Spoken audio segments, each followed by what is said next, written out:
This is the Scott Stream. I'm Scott Hambrick. You can find me at scotthambrick.com if you want. I've been thinking about this whole COVID-19 China flu thing, of course, like everyone has, and wanted to talk to you guys about some of my thoughts. This thing's a virus, but not only is it a virus, it's viral. It's a viral meme. You know, memes are ideas which propagate and spread throughout the consciousness of a population. And this thing's a meme. The COVID virus stands in for a number of concepts for people. I think when the normal person thinks of this virus, their mind immediately goes to their own economic insecurity, the problem with importing and travel, the true proper function of government, and a lot family, maybe.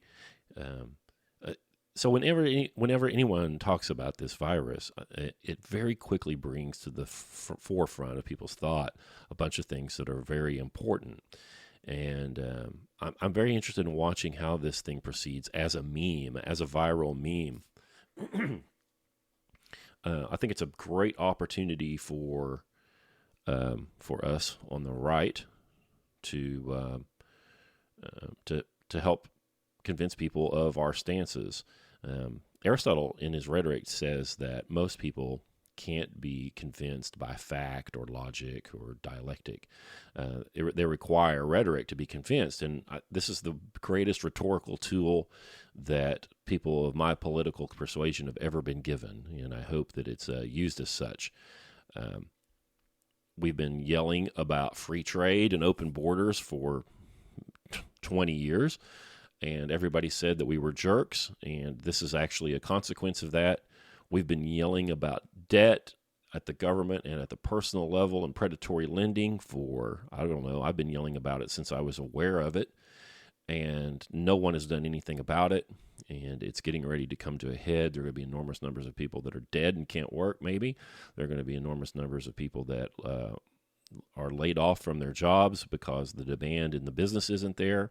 And there are a number of people that aren't going to be able to go to work because of public health concerns. And those people that are paycheck to paycheck are not going to be able to pay their debts. It's going to damage banks. The government will find trillions of dollars to shore up the banks, but none to shore up the people that lost their homes. And, the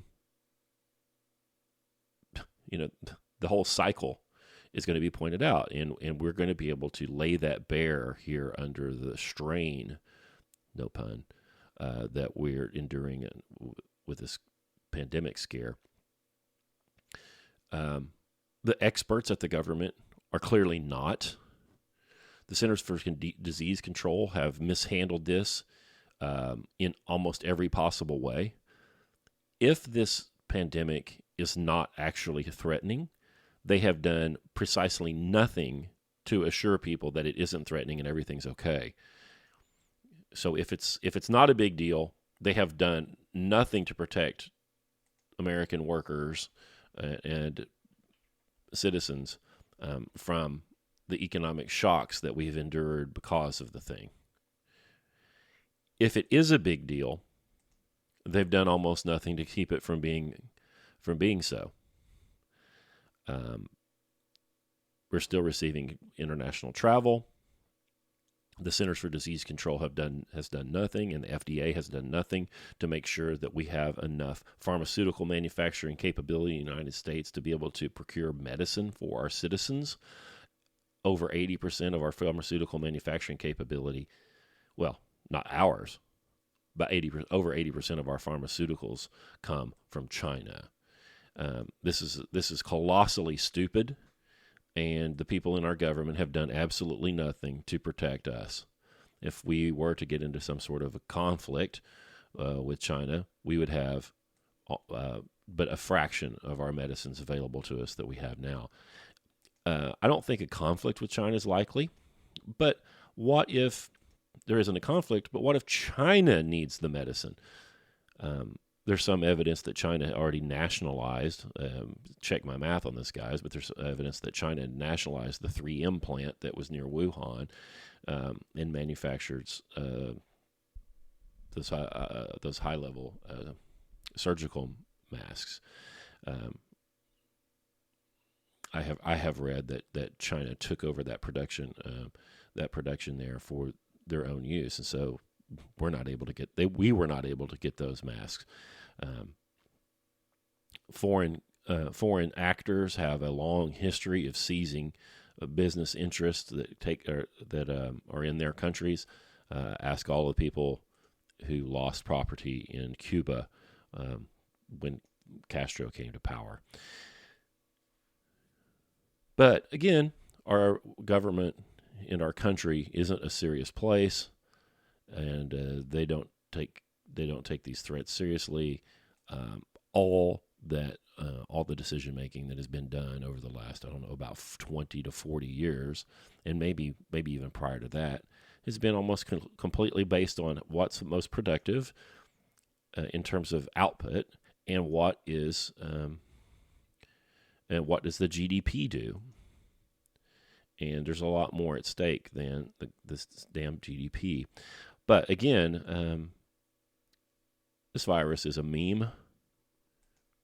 And it's a shorthand for the ills of globalism. It's a shorthand, the phrase itself, Wuhan flu or Chinese flu or COVID-19, all of those things can stand in for how our government hasn't protected us, and the ills of this globalism, and maybe we don't need to issue that many visas. Maybe we don't need a bunch of people to come here.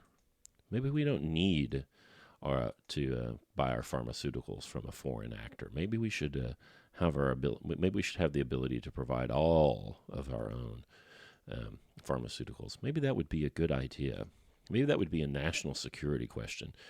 When people talk about national security, I think they often are thinking about military matters, but I think being able to medicate a sick population would be something that we should be concerned about as far as our security. But apparently our state hasn't taken any of those threats seriously.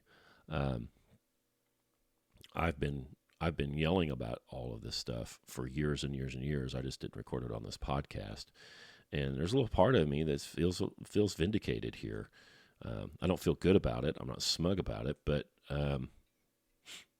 there are dangers associated with the kind of policies that we've pursued for so long, and the COVID-19 as an idea communicates a whole lot in a very, very brief shorthand. It communicates a whole lot about those dangers to normal people. So I think this is an opportunity to use this as rhetoric and hopefully move the ball forward. How are we going to be able to quarantine if this isn't the big one? And I don't think that it is actually. But if this isn't the big one and you don't have a border wall, and the big one originates in Guatemala, how do you keep it out? If you don't have a northern border wall and it originates in Canada, how do you keep it out? Well, nobody has an answer for that. Their answer would be, well, the economic costs would be too great.